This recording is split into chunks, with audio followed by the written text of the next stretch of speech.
할렐루야. 주님의 평강이 날마다 여러분들의 삶 속에 충만하시기를 바랍니다. 전 세계 사람들이 쓰고 있는 수많은 펜들 가운데 몽블랑이라고 하는 이름을 가진 펜에 대해서 들어보셨습니까?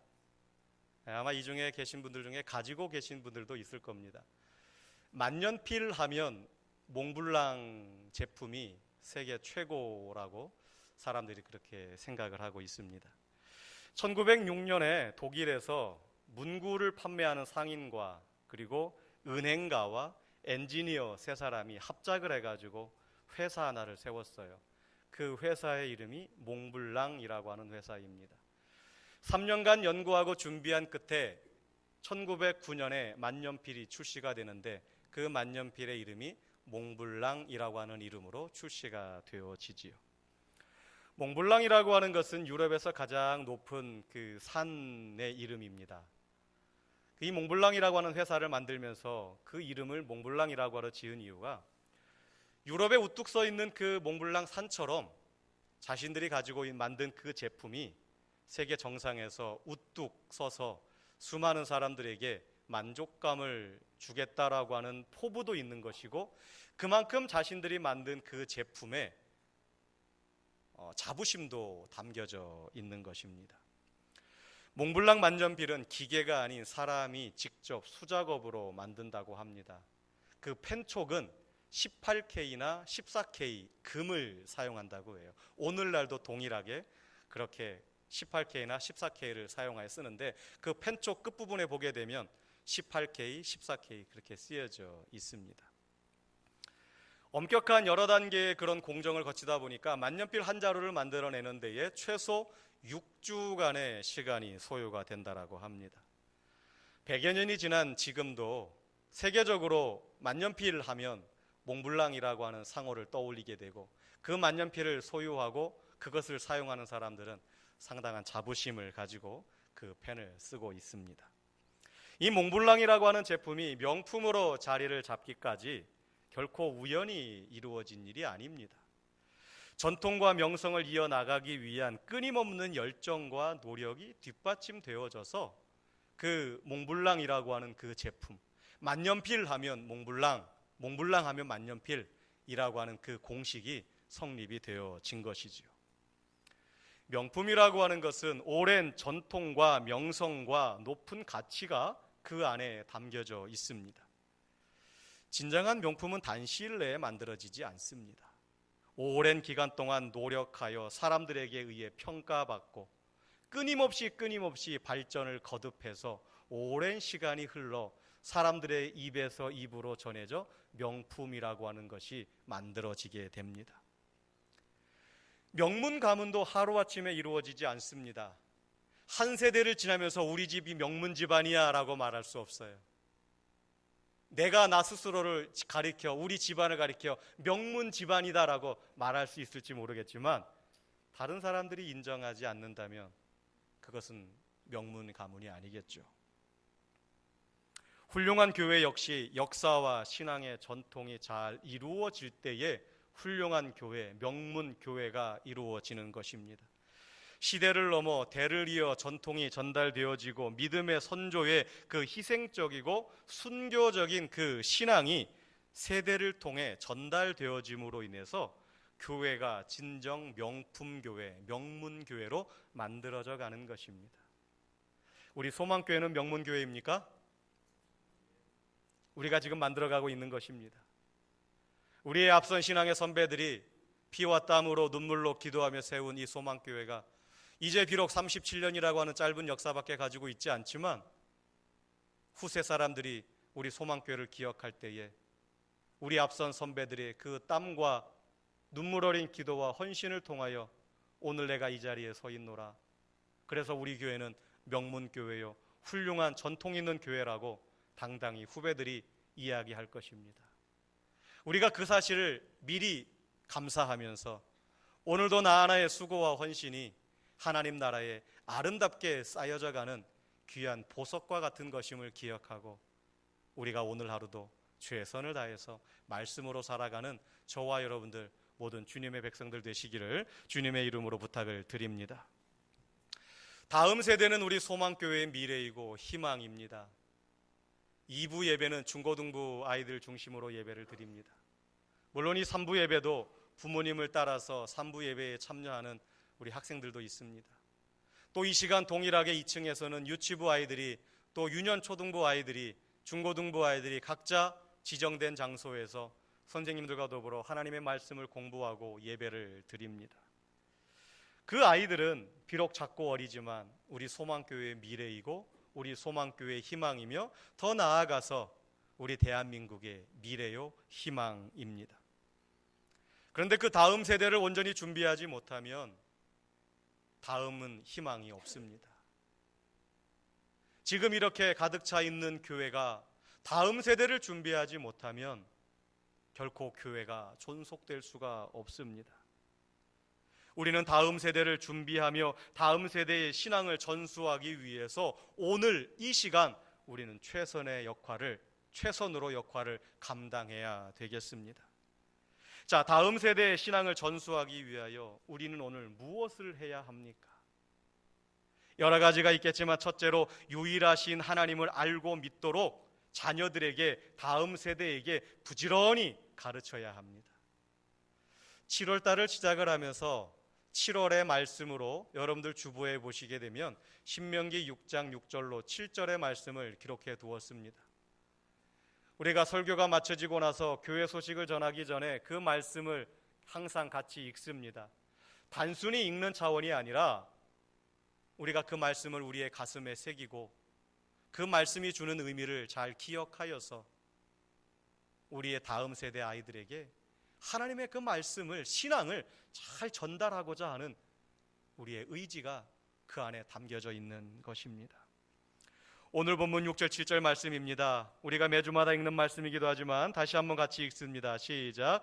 오늘 내가 내게 명하는 이 말씀을 너는 마음에 새기고 내 자녀에게 부지런히 가르치며 집에 앉았을 때에든지 길을 갈 때에든지 누워 있을 때에든지 일어날 때에든지 이 말씀을 강론할 것이며. 아멘.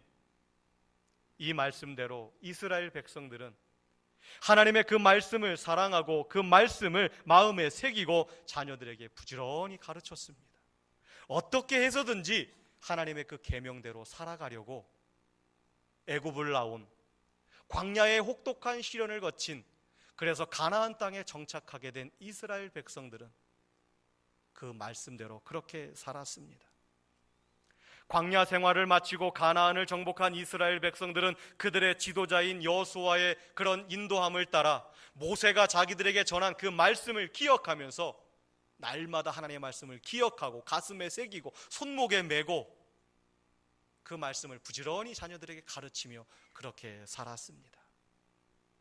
그런데 가나안을 정복한 1세대들이 다 죽고 나자 문제가 생기고 말았습니다. 사사기 2장 10절에 보시면 그 세대의 사람도 다 그 조상들에게로 돌아갔고 그 후에 일어난 다른 세대는 여호와를 알지 못하며 여호와께서 이스라엘을 위하여 행하신 일도 알지 못하였더라라고 말씀은 기록하고 있습니다. 무슨 말씀입니까? 여호수아 이후의 세대들이 하나님을 알지 못했다라는 것입니다. 어느 순간부터인가 하나님의 말씀이 가르쳐지는 것이 끊겨졌다라는 것이죠. 선조들로부터, 앞선 세대로부터 전달받은 하나님께서 행하셨던 놀라운 은혜와 축복을 더 이상 자녀들에게, 다음 세대에게 가르치는 것에 게을러졌다라는 것입니다. 사사기 말씀은 여호수아 이후의 다른 세대들은 하나님을 알지 못하였다, 하나님을 알지 못하였다라고 단정적으로 이야기하고 있습니다. 자, 하나님을 알지 못한 세대의 결말이 어떻게 될까요?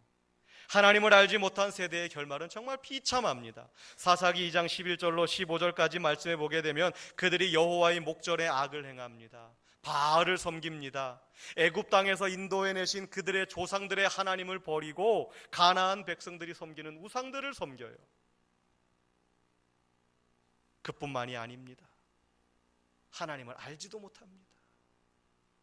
하나님께서 가장 싫어하시는 일들을 그 세대가 하고 있어요. 하나님께서 그들에게 진노하십니다. 그들에게 진노하셔서 그들을 노략하는 자들의 손에 붙이셔서 그들로 하여금 노략당하게 하십니다. 더 나아가서 그들이 어디를 가든지 얼마나 비참한지 그들에게 재앙을 내리시는데 그들의 괴로움이 심하여졌더라라고 성경은 기록하고 있습니다. 하나님을 알지 못하는 자들이 겪는 아주 비참한 모습입니다. 그리고 사사기 21장 25절에 보시면 그때에 이스라엘에 왕이 없으므로 사람이 각기 자기의 소견에 옳은 대로 행하였더라. 자신들을 인도하시는 만왕의 왕 전능하신 하나님을 온전히 알지 못하다 보니, 깨닫지 못하다 보니, 인정하지 않다 보니 리더가 없어요. 무엇을 바라보고 살아가야 할지 모릅니다. 그러니까 자신들의 경험을 의지합니다. 저마다 자기가 하고 싶은 대로 합니다. 각각 자기의 소견에 옳은 대로 행하였더라. 오늘날도 하나님을 믿기는 믿어도 각각 자기의 소견에 옳은 대로 행하는 자들이 얼마나 많은지 모릅니다. 겉으로는 하나님을 믿는다라고 말을 하면서도 정작 무엇인가를 결정하거나 아니면 무엇인가를 선택할 때에 신앙적으로 선택하는 것이 아니라 내 경험, 내 지식, 내 소견에 옳은 대로 선택을 합니다. 이스라엘 백성들이 그랬어요. 하나님을 아는 지식이 없을 때 하나님의 백성들은 각각 제 소견에 옳은 대로 행합니다. 하나님을 의식하지 못하고 제멋대로 살아갑니다. 그 결과 이스라엘의 역사 가운데 사사 시대는 가장 암흑한 시대가 되고 말았습니다. 무려 그 기간이 300년이나 되고 말았어요. 왜 이런 일이 벌어졌습니까? 왜 이런 비극이 일어났습니까?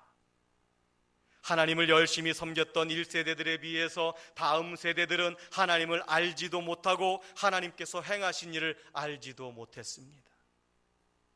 가나안 정복 1세대들이 광야 생활과 가나안 정복 과정에서 체험했던 하나님의 은혜를 후손들에게 분명하게 가르쳐주지 못했기 때문입니다. 처음에는 잘 전달했겠지요. 그런데 어느 순간부터 알아서 하겠지. 어느 순간부터 신앙교육이 끊어지고 말았습니다. 모세와 여호수아를 통해 전해받은 하나님의 말씀들을 다음 세대들에게 확실하게 교육시키지 못한 결과입니다. 가나안에서 살아갔던 가나안 2세대들은 부모들보다 훨씬 좋은 조건을, 좋은 환경에서 살았습니다. 그러나 아무리 좋은 환경과 아무리 좋은 조건을 물려받았어도 믿음의 유산을 전수받지 못하면 그것은 모래 위에 세운 집과 똑같습니다. 겉으로 볼 때는 화려해 보이고 겉으로 볼 때는 튼튼해 보여도 모래 위에 세운 집은 바람이 불면 모래가 날아가 기초가 날아가서 그 집은 결국 무너질 수밖에 없는 것입니다. 감리교회 창시자인 존 웨슬리의 어머니 수산나가 상당히 자녀 교육에 탁월한 그런 지혜를 가지고 있었습니다. 존 웨슬리의 어머니 수산나에게는 19명의 자녀가 있었어요. 그 19명의 자녀를 모두가 다 훌륭하게 그렇게 양육을 했습니다. 그래서 어떤 사람이 그 수산나에게 물었어요. 당신은 자녀 교육에 특별한 비법이 있습니까? 라고 그렇게 물었어요. 그러자 그 수산나가 이렇게 이야기합니다. 나는 우리 아이들이 머리가 크기 전에, 좀 더 정확히는 5살이 넘기 전에 그들의 의지를 꺾어 하나님의 말씀 앞에 순종하는 법을 가르쳤습니다. 그것이 자녀 교육의 비법이라는 거예요. 오늘날 많은 부모들이 자녀들의 기를 살려주겠다고, 물론 자녀들의 기도 살려주어야지요. 격려도 해주어야지요. 그런데 그것이 너무나 과하여서 마땅히 가르쳐 주어야 될 것을 가르쳐 주지 않아요. 왜 내 우리 아이 기죽게 그렇게 뭐라고 하느냐? 내 소중한 아이인데 왜 당신이 그렇게 뭐라고 합니까? 심지어 학교에서 그 아이들을 가르치는 선생님들에게까지도 손찌검을 하는 정말 어리석은 부모들이 오늘날 우리들이 살아가는 이 동시대에 존재한다라고 하는 사실, 참 안타깝고 부끄러운 현실입니다. 어렸을 때부터 우리의 자녀들이 하나님을 사랑하고 하나님의 말씀에 순종하고 하나님의 뜻대로 살아가도록 우리는 부지런히 가르쳐야 됩니다. 세상의 지식을 먼저 가르칠 것이 아니라 하나님을 경외하는 지식을, 하나님을 아는 지식을 먼저 가르쳐 주어야 됩니다. 영어 단어 하나, 수학 공식 하나 가르쳐 주는 것이 급한 것이 아니라 아이들에게 말씀을 읽어주고 말씀을 들려주고 기도하는 모습을 보여주고 하나님을 가르치는 일이 먼저 우선 되어져야 됩니다. 두 번째, 다음 세대의 신앙을 전수하기 위하여 현 세대가 해야 될 일이 무엇입니까? 그것은 바로 부모 세대들이 신앙의 본을 보여야 됩니다. 미국의 뮬러라고 하는 목사님이 오랜 시간 연구한 것이 하나가 있었습니다. 무엇을 연구하였냐면 부모의 신앙생활이 자녀들에게 미치는 영향이 얼마나 될까를 연구하였습니다. 미국의 상황이니까 우리나라와는 꼭 일치한다라고 볼 수는 없을 것입니다. 그런데 참고할 만한 가치는 있습니다. 그가 연구를 한 결과 어떤 결과가 나타나면요, 부모가 예배에 정규적으로 출석할 때 그 자녀가 성인이 되어서도 신앙을 유지할 수 있는, 믿음을 유지할 수 있는 확률이 72%랍니다. 그런데 안타깝게도 어머니만 출석할 때에는 15%, 부모가 모두 출석하지 않고 그 자녀만 신앙생활할 경우에 그 아이가 성인이 되어서도 신앙을 유지할 확률은, 믿음을 지켜갈 확률은 6%에 그친다라고 하는 결과가 나왔습니다. 여러분들의 상황은 어떻습니까? 그만큼 부모의 신앙이 중요하다라는 거예요. 물론 이 자리에는 앞선 부모님들이 다 신앙생활 하셔서 그 신앙의 유산을 물려받은 분들도 계실 거고, 아니면 한쪽 부모님으로부터 신앙을 물려받았지만 신앙을 잘 지켜가시는 분도 있을 것이고, 어쩌면 지금 내가 처음으로 예수님을 믿고 신앙의 1세대가 되셔서 치열하게 신앙을 지켜가시는 분들도 계실 것입니다. 그런데 이 통계가 전하여 주는 것처럼 우리의 다음 세대들은, 우리의 아이들에게 우리가 어떠한 신앙을 물려줄 것인가? 부모는 자녀들에게 있어서 신앙의 좋은 모델이 되어야 됩니다. 하나님을 잘 믿어라 라고 말하기 전에 하나님을 잘 믿는 신앙의 모습을 우리 부모들이 보여야 됩니다. 다음 세대 아이들에게 예배에 잘 참여하고 경건하게 예배 드려라 라고 말하기 이전에 우리 현 세대가 예배에 집중하고 예배에 우선하는 삶을 우리가 보여주어야 됩니다. 우리들이 먼저 하나님의 말씀대로 삶의 발자국을 찍으면서 살아갈 때에 우리의 다음 세대는, 우리의 자녀들은, 우리 현 세대가, 우리 부모들이 걸어간 그 길을 하나씩 하나씩 잘 밟으며 걸어올 것입니다. 자녀들은 부모들의 모습을 보고 자라납니다. 부모님들이 경건을 남기면, 현 세대가 경건의 모습을 남기면 다음 세대들은 경건하게 살아갑니다. 경건한 부모 밑에, 경건한 세대 밑에 경건한 다음 세대가 자라나는 것이지요. 다음 세대들은 앞 세대들이 남긴 것에 따라 살아갑니다. 어느 날 한 어머니가 아들을 데리고 간디를 찾아왔습니다. 1부, 2부 예배 때는 동영상을 보여주었는데 여러분들에게는 그냥 말로써 설명을 드리겠습니다. 유튜브 찾아보시면 간디와 사탕이라고 하는 제목으로 영상이 올라와 있어요. 어느 날 한 어머니가 아들을 데리고 간디를 찾아왔습니다.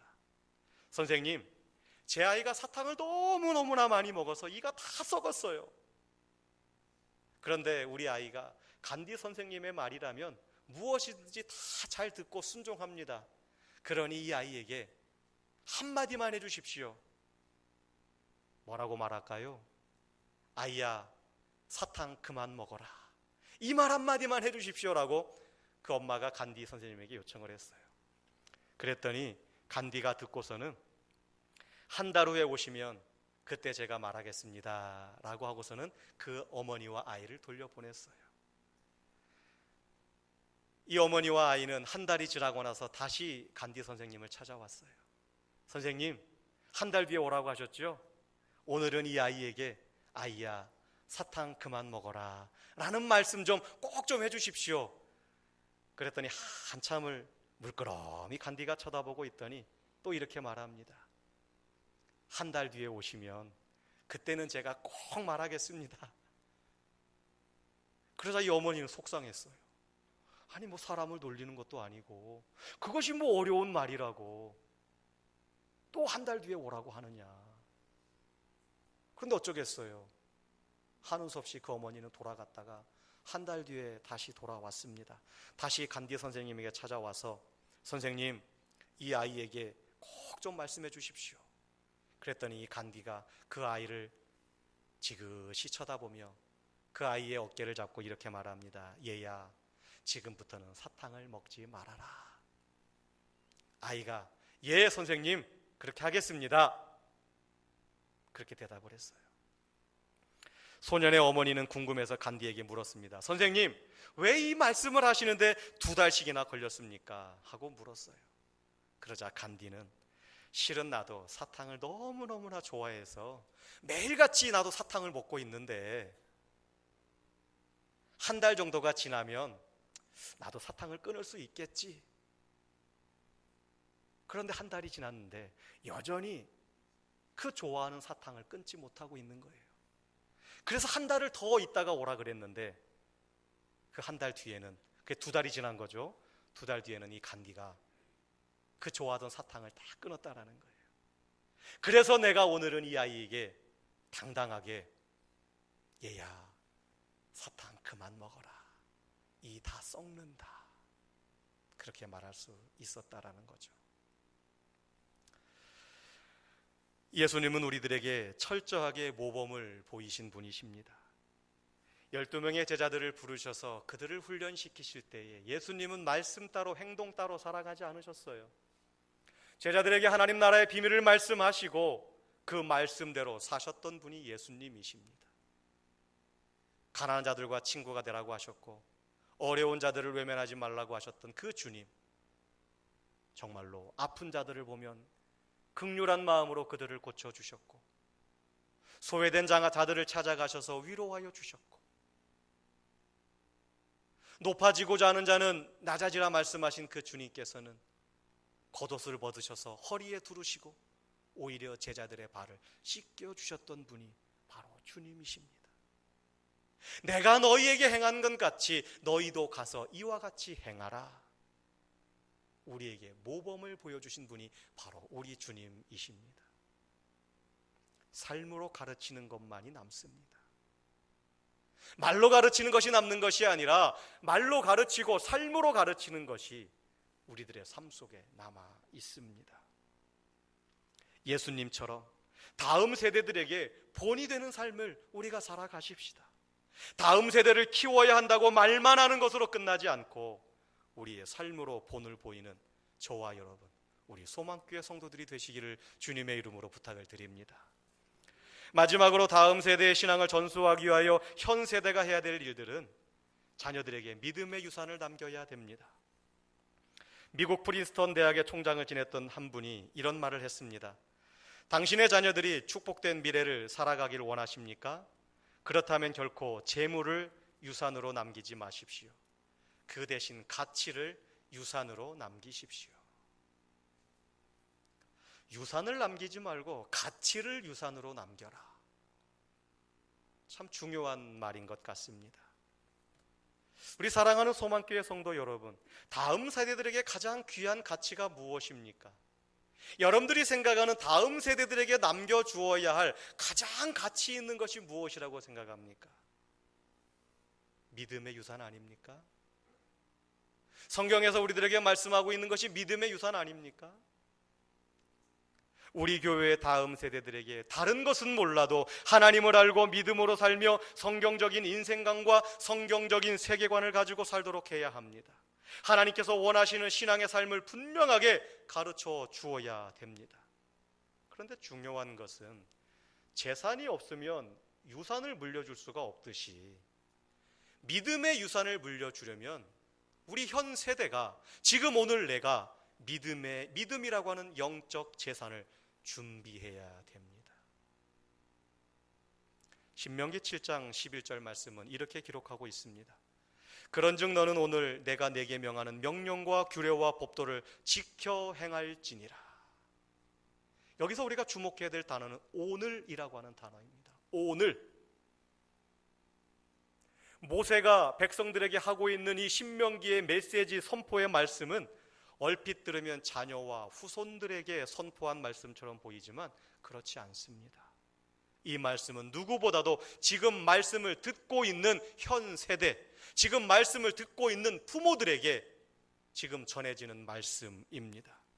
지금 이 순간 말씀을 받는 사람들에게 결단을 촉구하고 있는 것입니다. 오늘 내가 내게 명하는 말씀을 너는 지켜라, 그리고 가르치라 라고 하는 것이지요.